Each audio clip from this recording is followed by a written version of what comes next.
Insomniac Spider-Man 2 sucks. Or so that's what people on the internet have been trying to convince everyone is the case for the last 2 to 3 years. For a very long time now, Spider-Man 2 has been talked about very unfavorably, and even now it has only progressively gotten worse. I played Spider-Man 2 on launch, I pre-ordered the game, I was very excited for it. I platinumed the entire game within a week. Mind you, I didn't even have my PS5 at the time. I was using remote play to play the game, it was lagging and I still platinumed the entire game on it. But to be honest, I didn't revisit the game until they dropped New Game Plus, and then I replayed it at home where it was actually a good experience because the game wasn't lagging all the time and it actually played at a high FPS. Man, like, if you saw what I was playing on, it was the most scuffed setup ever. When they announced that there was no DLC, I was upset, especially given the leaks of all the DLC that they had planned for the game. But even still, that initial playthrough of Spider-Man 2, as scuffed as it was really fun. So hearing all this discourse, I like to experience things for myself. So what I did was, over the last 2 weeks, maybe a little bit more than 2 weeks, I spent a lot more time on this than I probably should have. I went back and I 100% did Spider-Man 1 and Spider-Man 2 just so I could give myself a refresher and compare both of these games. There are 4 categories that I want to talk about.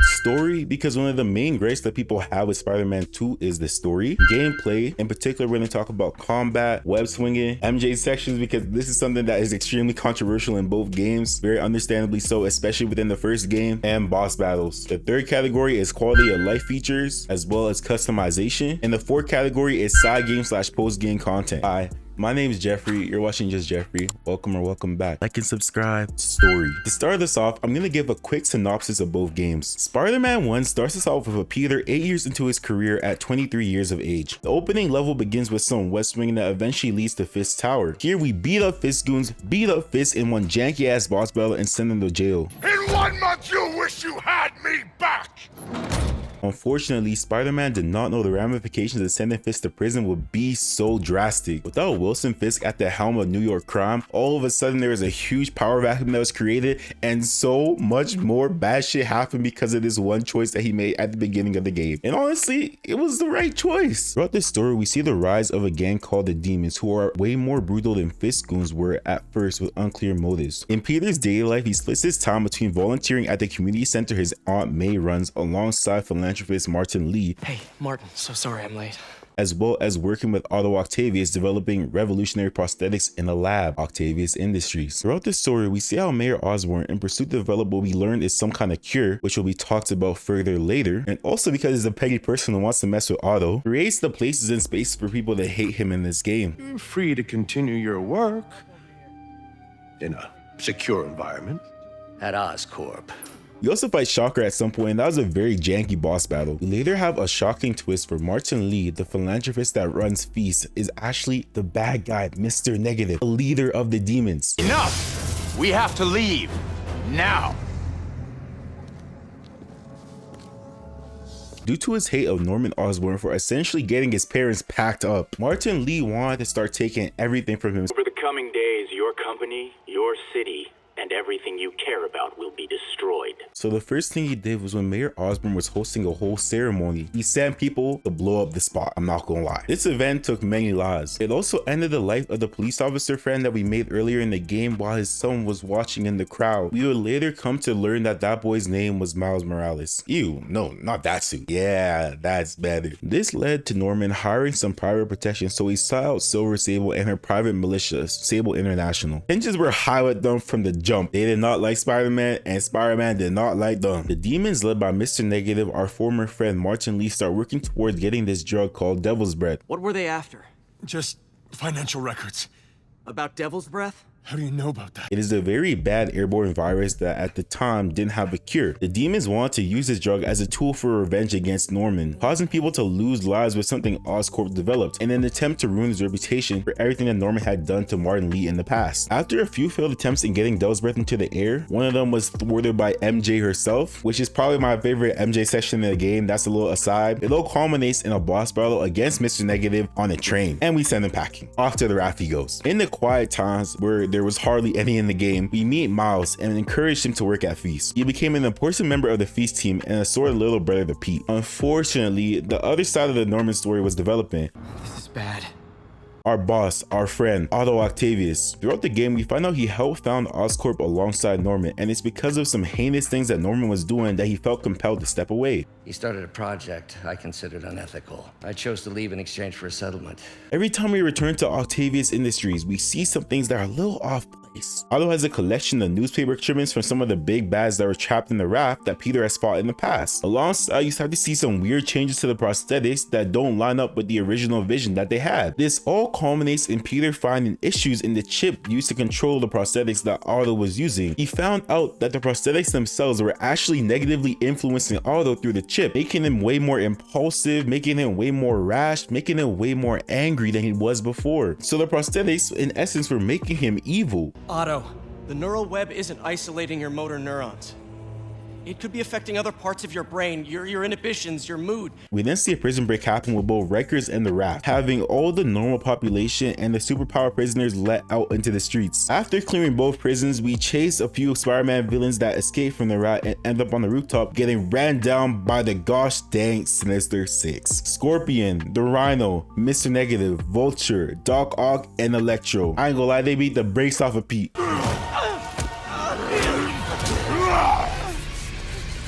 And when he comes to after getting his ass beat, the city is in peril. We get to town square just in time to see Otto release Devil's Breath and have Sable International turn on us. The hard part was keeping you hidden from Sables. They've branded you a priority target, you know. A little off top of it, but this part of the game is genuinely so annoying. When you're swinging through the city, you get blasted so many times, and those blasts do so much damage. It's either by Sable thugs with snipers or criminals who have snipers, and either way, they both do so much damage for no reason. You get hit one time, and majority of your HP just vanishes just like that. And on New Game Plus on Ultimate, heals were hard to come by. Well, that's one thing I didn't mention. I played both of these games on New Game Plus, and I played them on the hardest difficulty just so I could have the true hardest experience, you feel me? Anyway, this eventually leads to Peter figuring out their plans to further hurt Norman, orchestrated by Otto, beating down the Sinister Six in groups of 2. I'm pretty sure you can choose either way, but I went with Electro and the Vulture first, and I spun on Rhino and Scorpion. Then we take a break from beating the Sinister Six, and we get into a confrontation with Silver Sable outside the Oscorp. While we're chasing Mr. Negative, who just arrived at Oscorp, who is trying to steal the cure for Devil's Breath, Sable tries to stop us even though we are both after the same person. We were able to convince her that we're on the same side, and she goes to hold off all the goons while we go up to chase Mr. Negative. You will help me secure Norman. After that, I make no promises. You secure Osborn. I will talk to them.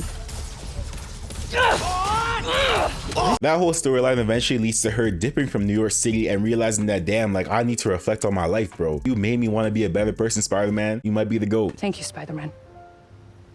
For everything.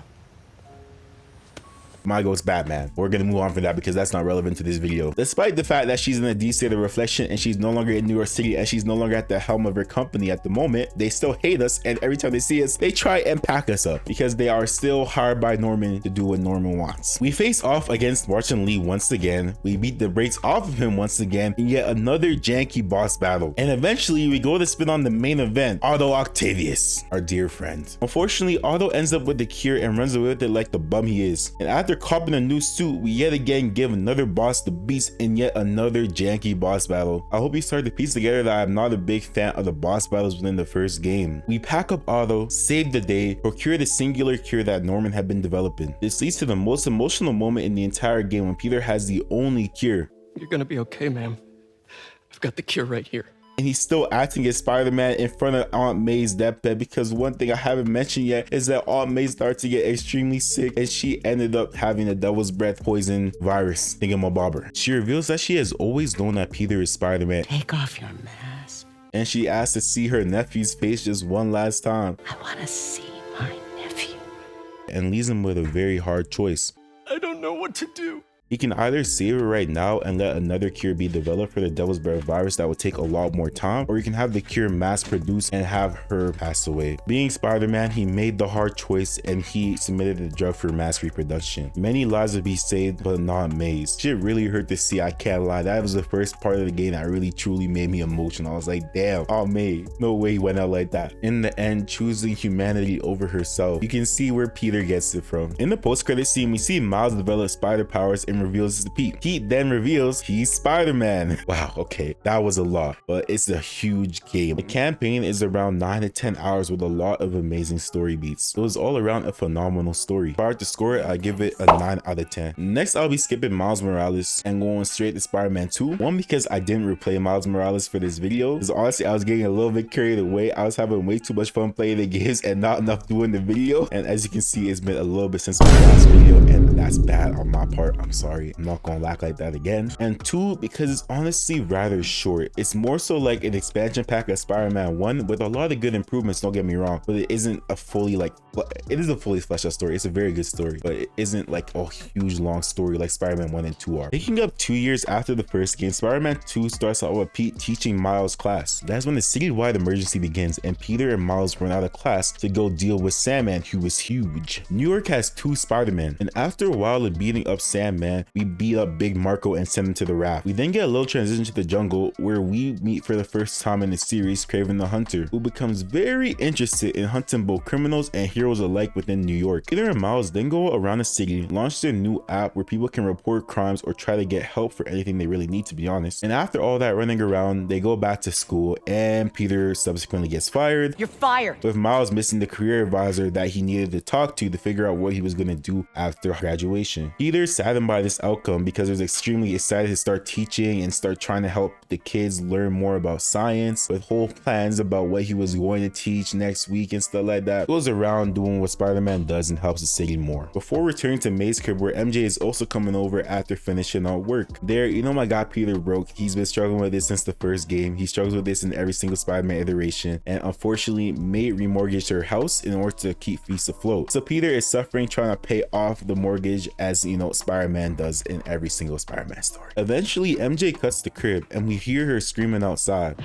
Upon exiting, the seatbelt was wrong. We see Harry Osborn, Peter and MJ's best friend growing up, who had left on a trip to Europe before the start of the first game. We go on a fun mission where we ride their childhood bikes to their old school and reminisce about the day they had to break in to get their project. This project is actually extremely important because it's the foundation for what will eventually become the driving force for pretty much everything in the entire game: heal the world. We then see Kraven and his crew, the Hunters, spinning on New York, ready to get active, meeting both Spider-Man for the first time. They fly in and interrupt the transport featuring both Scorpion and the evil man himself, who packed up the GOAT Jefferson Davis, Miles Morales' father, Martin Lee, Mr. Negative. Miles struggles with anger upon seeing the man who genuinely got his father blown to smithereens, and the entire time he's becoming more and more angry. He then gets a supercharge of his venom powers upon interacting with Lee, but unfortunately Kraven and his crew escape with both Lee and Scorpion. We get Pete and Harry linking up at their new company, the Emily May Foundation, where they can do all their nerd science this shit in peace and start their collective vision of healing the world. They also have a particle accelerator. The Flash? Next, we see Kraven pack up Scorpion, literally low diff bro, and send him into the afterlife. I'm not gonna lie, he did a whole lot of damage to Spider-Man's Rose Gallery. Look at everyone this guy Kraven packed up. We then have a little fun adventure with Black Cat as Miles Morales, as Kraven is actively hunting her as one of his targets. She escapes to Paris after a really fun mission where we teleport to different worlds using this little magic thing that opens portals. It's really fun. I really love that mission. I love just going around and going into the different worlds in the portals that she opens. There's low-key a glitch within the ice world where you can keep going into the ice world that I saw someone do. I'll put it on screen right now. Anyway, moving on. The Spider Crew eventually heads on down to the fair. Miles goes on a trippy adventure in Mysterio's Mysterians before cutting to go back home. The OG trio went to go ride some rides and have some fun. Once again, Kraven and his goons attacked because Tombstone, after 2 years of reflecting about his villainy, decided he wanted to become a good boy. He was working at the fair. Unfortunately, Kraven doesn't care about second chances. He just wants to box you even if you don't want to. Spider-Man tries his best to save everyone with the roller coaster collapsing. Sorry! And here we see Harry come out of nowhere to help out Spider-Man. They both realize the other has powers and begin to bond over it. Harry! Pete? Tombstone unfortunately does get taken. Harry does some more testing to try and figure out what his suit is and what his powers are, but him and Pete cannot come to any concrete conclusions. Harry goes on his first mission when he finds out that Pete is trying to save Tombstone, so he goes to help Peter free Tombstone. They manage to free Tombstone, and Tombstone runs away to be a good boy, no longer being a villain. MJ does her MJ thing and follow the lead to a base where they were holding Dr. Kirk Connors, aka the Lizard. Upon freeing him, Kraven genuinely pops up behind her, and Spider-Man and Harry Man come to save the day. In the process of saving MJ and Dr. Connors, Kurt gets injected with the lizard juice and becomes a huge version of the lizard, and Peter quite literally dies. Like, no joke, Peter genuinely died. Like, his heart stopped. He literally died. The suit that Harry was wearing then bonds with Peter and brings him back to life. Harry immediately starts getting more sick and come to realize that he didn't actually get cured. The suit was actively healing him. Peter tries giving the suit back a few times, but no, it did not want to come off of him. And low-key, he ain't wanted to come off either. Spider-Man goes on a mission to spin on that man Kraven, and he ain't found none but hands with everyone else in the crib. Spider-Man eventually goes into a church where he finds Kraven, and Kraven gets turned on to see how this black suit Peter progressively becomes more and more violent. This bum Kraven then causes the Emily May Foundation to get blown up trying to walk down Spider-Man, harming Harry and Peter's dream, which is very sad, not gonna lie. This guy Peter cannot catch a break. Octavius Industries, he's just working, he's doing the scientist shit he's always wanted to do. That gets shut down by Norman Osborn, and although it turns out to be a bad guy. Second game, him and Harry, his best friend, start their vision of doing all this scientist stuff, healing the world, and it gets shut down by Kraven the Hunter. Like, he literally can't catch a break, whether it's his Spider-Man life imploding or his Peter life imploding. He can't catch a break in these games whatsoever. We then find a lizard chasing through the water, and I really love this section of the game. This part of the game was so fun, chasing lizard in the water. This is the trailer that they showed for the game before it was released. I remember watching the trailer and I thought, ooh, this game looks tough. And the section played out just as tough as it looked. This chase culminates in Peter messing up because he was trying to be too violent, attacking the drone, and Miles had to save him. For some reason, this bum Peter blames Miles for them getting away and tells him, oh, I'll go do it alone. Let's go, man, before he gets too far. No. He's mine. Like, dog, you're the one who messed up. How are you gonna blame Miles for what you caused? Peter's becoming more and more volatile, and everyone around him is starting to pick up on it. He's not normally like that, right? No. Eventually we find a lizard in the sewers as we would, and it leads to the first real boss fight of the game. Sandman was a very good tutorial fight and a great boss fight, but it took a while for a real one to hit. After giving the lizard beats, he genuinely runs for his life, and then we end up in the sewer once again where we give him more beats before we forcibly give Kurt the cure that turns him back into a human. In his human state, Kurt tells us what the black suit actually is: an alien symbiote that took away his arm when they first encountered it, which is why he ended up becoming a lizard. So this symbiote is quite literally the reason that we have the lizard and a lot of the other things that I'm going to talk about going forward. He takes this news surprisingly well and goes on about his day before going to sleep at night, and eventually going on a whole rampage unconsciously while the hunters track him to his crib. He packs them all up in his sleep, becoming more and more brutal, and in the midst of this chaos, Miles gets kidnapped trying to help someone who he thought needed help due to all the destruction that was caused by Peter. Peter wakes up refreshed on a random park bench, and he's cheesed that his girl's talking shit about him in the news. MJ, what are you doing? Because like I said, everyone was starting to pre that he was acting very irrational lately. Harry is getting more and more sick by the day, and he's also getting more and more tired of Pete and gets extremely angry after hearing his pops and Pete talk about some Peter is like a son to me, while Peter is actively the reason that he is dying. You're like a son to me. Miles ends up in a Kraven camp where it looks like he's escaping, but in truth he isn't escaping nowhere, and he's actually is going into a gladiator ring with his worst enemy, Martin Lee. Miles then boxes with Martin Lee, which is a really good boss fight, by the way. A lot better than both of the boss fights with Martin Lee in the first game. Honestly, better than both of them combined, I'd say. But we'll talk about that further later. He confronts his hatred for Lee, and in a powerful moment when he has the opportunity to pack up Lee, he helps him escape. The reason he does this is to try and help get Spider-Man's attention to save him. He then spins on the crib where Kraven and the gang were staying at, and where Miles is held captive, and we get two back-to-back peak boss fights. Kraven's fight was first, and that was amazing. It was extremely fun fighting Kraven and using all the different tech that we had. This guy was annoying. He would use the bell to stun us because we had the symbiote on, and obviously one of the weaknesses of a symbiote is the loud noise, so we'd be in the symbiote like ah! Like that, and then Kraven would, you know, use that to his advantage. Then we whip it up, but then with pretty much no room to wait, we get Miles versus Black Suit Peter. All that hidden anger and violence that he quips away, the symbiote feels it all too, which culminates in an anger so deep it even wants to hurt Miles. Miles eventually beats the brakes off of Peter and helps get the symbiote off, and they trap it in a container. They bring that shit back to Oscorp where Harry is posted up, and he ain't looking too good whatsoever. With Norman working tirelessly and no other cure coming to light, Harry begs Pete for the symbiote, and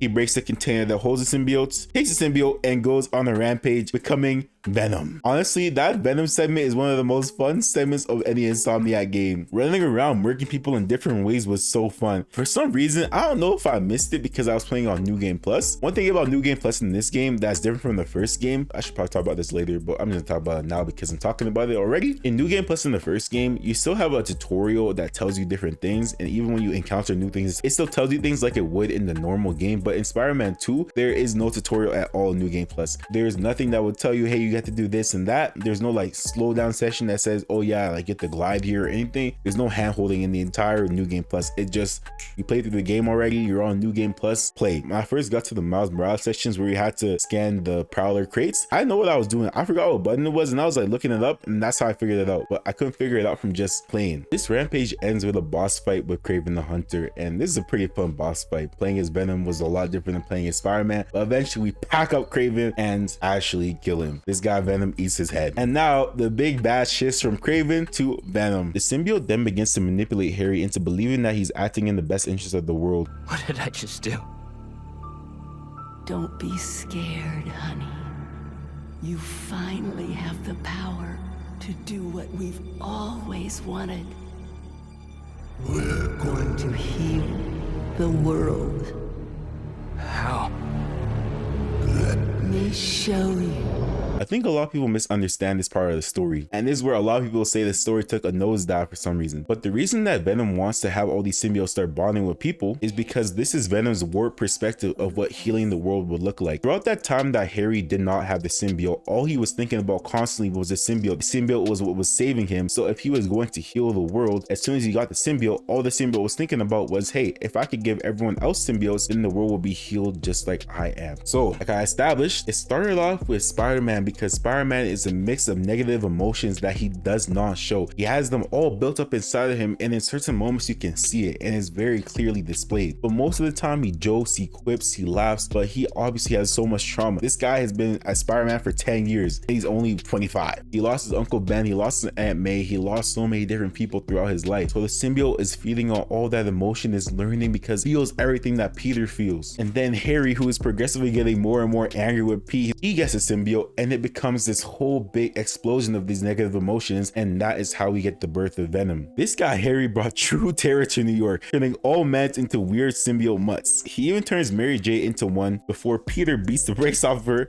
and turns her back to normal. Upon trying to locate Harry to get the symbiote off and stop his rampage, Peter is thrown into a huge group of symbiotes and getting munched on by them. The residual pieces of symbiote still in his body begin to react, and it's looking so grim for him until Martin Lee pops up and saves bro using his powers, giving them up and eventually leading to Peter developing anti-venom powers. Venom then takes over a majority of New York, and Miles for some reason puts on the worst costume you've ever seen. It's time for a Miles Morales original, you know?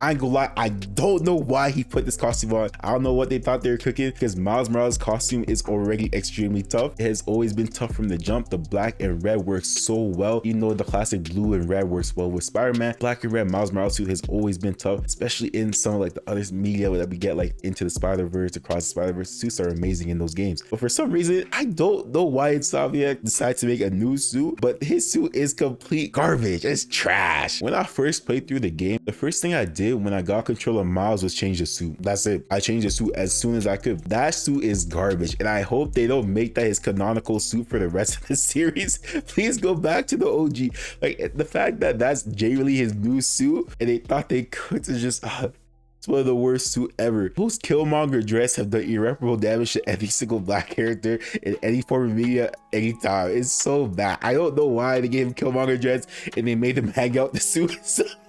It's so bad. It was such a bad choice. Miles taps into the Hobmon, understands the meteorite is at the core of it, and launches the plan to go and steal that shit with MJ. In the meantime, Peter fights Venom, and oh my goodness, this boss fight can be extremely annoying at certain points. Genuinely infuriated me, and in some sections I got packed up multiple times. I'm not embarrassed to admit that. Other than that, great boss fight. It was extremely fun to play through, but you know, we're gonna talk about it more later on. Like I said, once he beat up Venom enough, he brings us to the Emily May Foundation because he sprouted out wings and he starts flying flying the shit. Bro, Venom just does anything in this game, I can't lie. But we get to fight him as Miles. Miles and MJ are at Emily May Foundation because after stealing the meteorite, they're trying to use the particle accelerator to destroy it. After that fun fight between Miles and Venom, which was extremely easy, I can't lie, Miles is absolutely broken in this game. I don't know if you guys have played it, I'm assuming you have, but having Miles is so broken because what this guy can do is he can use his ult and immediately he gets 3 bars of, what's that thing called? 3 bars of his takedown. So this guy can use his takedown multiple times throughout the game, and then that takedown builds more towards his ult again, so you can keep spamming it. It's so broken. They just made Miles so broken in this game. But eventually he and Miles managed to subdue Venom. The meteorite is destroyed and Harry is on what is quite literally 1 HP. He's on half a heart, I'm not gonna lie. And in an emotional moment, Miles puts aside all the things that have happened between them, all the Spider-Man replacing them and stuff, and uses electric Venom powers to resuscitate him. In the post-credit scene, we see Norman try and use some of that G serum.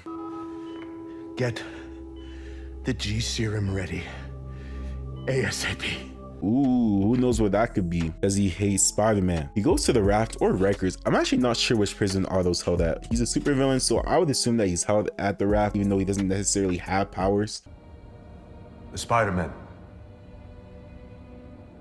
You know who they are, don't you?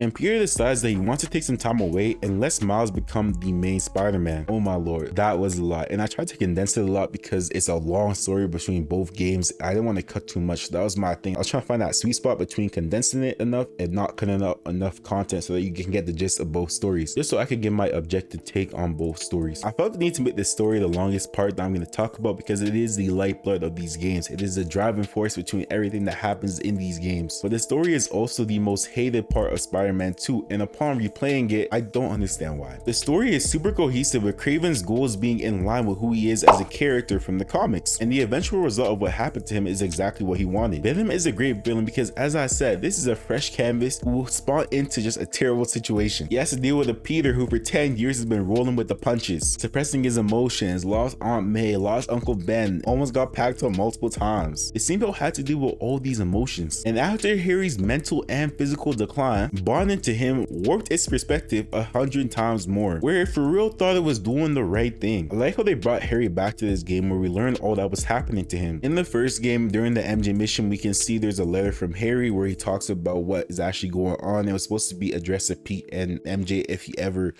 passed away. But this game picks up on that story beat and further explains the motivations behind Norman and what he was trying to do with Devil's Breath from the first game and all the other cures he was trying to make happen. Even going back to what he did to Martin Lee, all of it was for his family. In the background, he was the silent protagonist of the first game, and in the second game he finally gets his chance to shine. It's really sad to see what ended up happening to him, but I truly hope that going forward in the Insomniac universe there is more in store for Harry Osborn. With that being said, I give this story an 8.5 out of 10. Gameplay. You know that saying, a Chrysler 300 looks like a Phantom until a Phantom pulls up? That is Spider-Man 1 versus Spider-Man 2's combat. This might be my own fault because I played Spider-Man 2 before I played Spider-Man 1. Initially I was only going to play Spider-Man 2 before I talked about it, but then I'm like, wait, I could just compare the two so that we can talk about each of them individually and then also talk about them together as games and compare them. But genuinely, when I got to Spider-Man 1, I found my controller wasn't working. The combat didn't feel as responsive. There was stuff that I was trying to do that were just not working. I felt slower, more sluggish inside the game. Everything felt worse playing Spider-Man 1 after having played Spider-Man 2. Then the west swinging, oh my gosh, you don't understand how good you got it in Spider-Man 2 until you go back and play Spider-Man 1. It takes forever to get places in Spider-Man 1, and the map is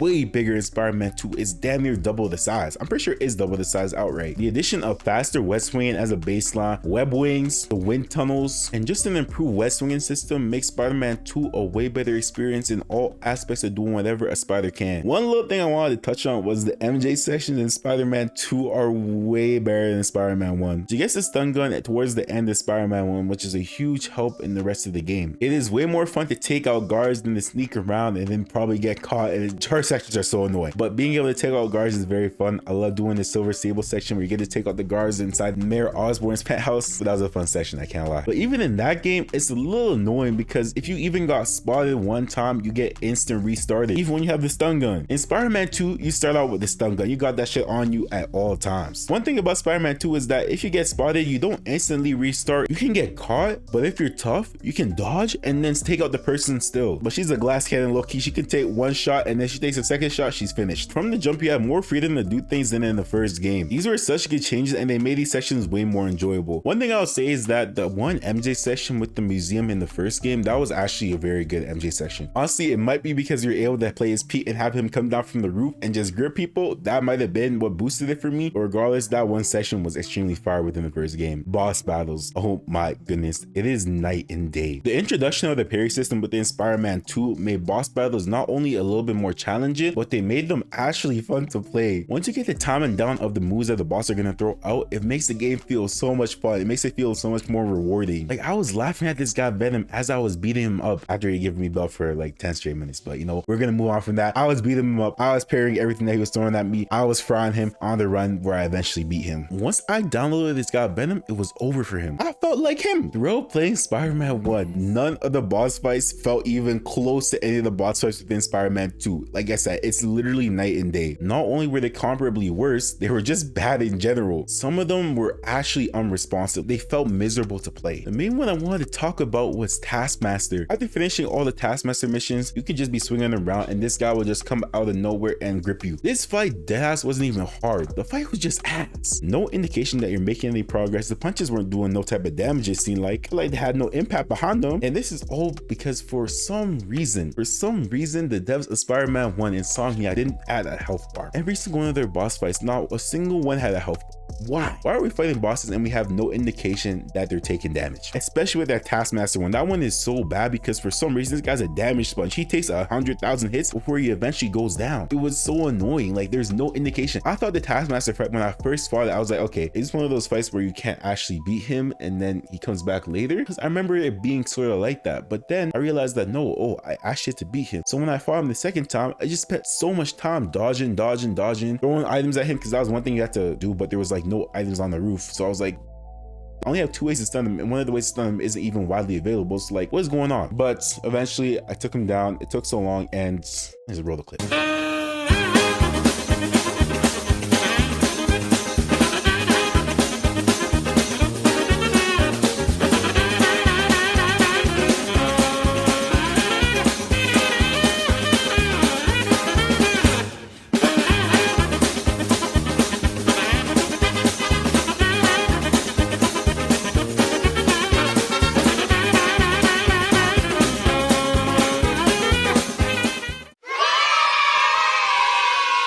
That simple addition of the health bar was genuinely one of the greatest changes they made. It was such an obvious change. I don't understand how they missed it in the first game, but I'm glad they added it to the second game. I don't mean to keep ragging on the first game, but that Taskmaster fight genuinely made me mad. This dude was stunned. I went to attack him. He swung a sword like this. I'm like, what do you mean? You're stunned. How is he able to attack me when he's stunned? It was just such an unfun fight. Like, it wasn't even hard. It wasn't difficult. It was just unfun. The other boss fights in Spider-Man 1 were a lot of the same. Very unresponsive and genuinely not fun. Spider-Man 2's improvement on boss fights within the series cannot be overstated until you play the first game. Like, genuinely, you don't even have to sit here and believe me yap about it. You can go and play it for yourself. Play the first game, play a boss fight. Play the second game, play a boss fight. It is night and day. It's not even close. And the combat, the west swing, and all the different features that are available within Spider-Man 1 and Spider-Man 2, play them. Check them for yourself. Check if I'm lying. It's so much better in Spider-Man 2. It's not even close. I give Spider-Man 2 a genuine 9.5 out of 10 in the gameplay department, and I give Spider-Man 1 7.5, mostly because we're comparing the two. Quality of life features and customization. Spider-Man 2 made a whole host of great quality of life changes, some of which I mentioned before, like faster web swinging, web wings, and things of that nature. One of the most innovative things they did in the quality of life department was fast traveling. You can literally fast travel pretty much anywhere on the map unrestricted once you unlock fast traveling in that area. But once you do, it's crazy. It's literally like an instant load. It loads instantly as soon as you lock it in. It's like a 1 second wait for you to actually get control of your character. It's crazy. Moving on to customization, I'm not going to lie, it's not even close. Spider-Man 1 takes the cake with customization so bad, and I didn't even realize how bad it was until going back and playing Spider-Man 1. It had damn near double the gadgets,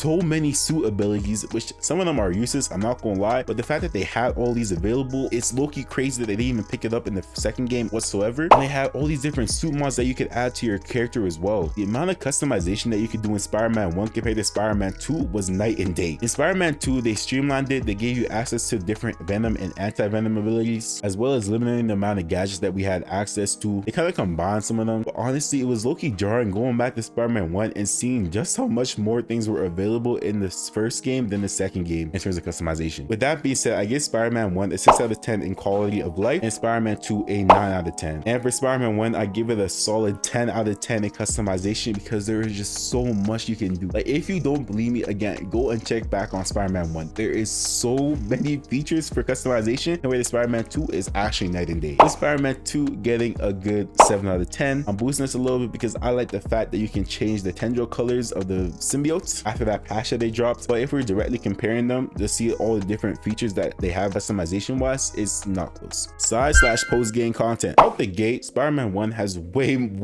more side than post-game content. Like, it's not close. With way more side missions, way more collectibles, most notably those annoying backpacks, way more things to do during the campaign and afterwards. And this is even further boosted by the fact that Spider-Man 1 has this DLC that is not just a story DLC, it also has things that you can do in the overworld. It completely changes the missions that you have available to you in your overworld, and it gives you extra side missions as well. Spider-Man 2 does have quite a bit to do as well. Obviously, you have two different Spider-Man, but instead of taking both of them and having a lot more missions for both of them, it kind of split the missions down the middle for both of them, so it feels a lot quicker comparatively. So I felt like I finished the side missions in Spider-Man 2 a lot quicker than Spider-Man 1, even though they're relatively similar. When I was doing the side content for both of these games, I did all the side content during the campaign, and then there was only like a few things that you could do afterwards for me. But overall, I finished the side content in Spider-Man 2 a lot quicker than Spider-Man 1. Both games have some genuinely fun side missions. One thing I really like about Spider-Man 2 is the side missions with Kraven the Hunter, where you can go to the hunter bases. I felt like in comparison to the first game where it was waves that you had to fight enemies, I like the fact you could do it pretty much all stealth. That added a layer of extra fun to it because stealth in the Spider-Man series isn't as intuitive as the Arkham series. As you know, you can pretty much just end the stealth session at any point and just go around beating people up. If you did that in Arkham games, you would get packed up within the first like 5 seconds because these guys shoot you very fast, and Batman is not a superhuman like Spider-Man is. I'll say that in Spider-Man 1, the screwball missions are so annoying. I don't know why the side content decided that they all needed the screwball mission before we eventually took her out.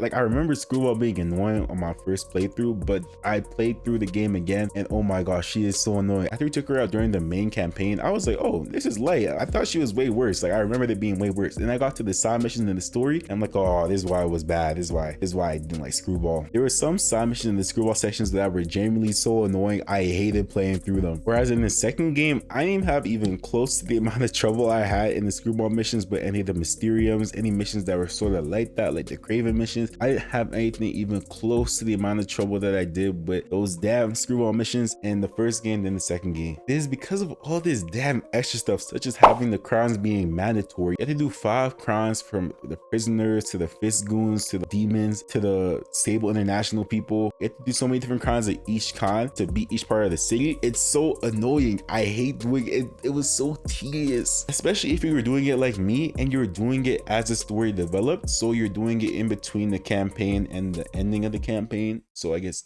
the side content, because when you do the Sable and prisoner people, that's right after Sable turns on you, so you have people trying to snipe you on rooftops, and it's just so annoying. That part of the game is so annoying. I can't overstate it enough. That part of Spider-Man 1 is so annoying. There are so many crimes, and honestly, it's my least favorite part of the game 100%, besides the screwball missions. But overall, that part of the game is good. It's side content, you know what I mean? It's stuff to do. It keeps the world alive and active, but my god, it's annoying. Other than that, these games are very similar in length in terms of the story, but there's a lot more side/post-game content in Spider-Man 1 than Spider-Man 2, so I'd say that takes it over the edge. With that, I give Spider-Man 1 side/post-game content a 9 out of 10, mainly because after some point it starts to feel a lot more tedious than enjoyable. But overall, I feel like it's nice having a lot more things to do rather than the game just ended and there not being that much more to do afterwards. I give Spider-Man 2 side/post-game content a 7 out of 10, mainly because I feel personally that the options that they had with having 2 Spider-Man in the city just weren't as expanded upon as they could have been. It was nice having Miles' school being a part, because obviously Miles is still a senior in high school. He's still a kid, right? It was cool seeing how they treated that part and seeing what Miles could do becoming the official Spider-Man of Brooklyn Visions. I feel like they could have done a lot more with that. There could have been a lot more side content, and the lack of DLC that we should have got,